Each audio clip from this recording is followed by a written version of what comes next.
еще нет. Все, запись пошла. Ага. Пальцы. שישים את זה בפה. אם ייכנסו מים לפה, מה אנחנו נצטרך לעשות? Если тебе зашла сейчас... Не, держи внутрь. Ага. Если тебе сейчас зашла вода в рот, что ты делаешь? Не, в рот зашла вода.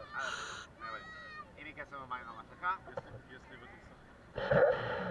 Я вот так. Вот этой частью. Ага. Вот. Ага. וכשנרגיש לחץ באוזניים. Чё? Если душа. חזרה על סימנים, הכל בסדר. בעיה אם יש והוא מצביע לי איפה. Если есть проблема, ты показываешь где. Ага. לשבת על הברכיים. Сидеть на коленках. Ага. לשחות. Дальше плыть. מגניב. Все хорошо. ולפעמפה. Типа что-то красивое. Ага. לפעמפה. Это чтобы убрать давление с ушей. Ага. Зажимаешь и дуешь в нос. Ага. שאלות אחרונות. Что-то еще перед тем, как спускаться? Да вроде нет. שישים את זה בפה וישכב על הבטן, הולך לצוף ויתרגל לנשום בתוך המים. Все, это сейчас в рот, ложишься на живот и привыкаешь дышать под водой.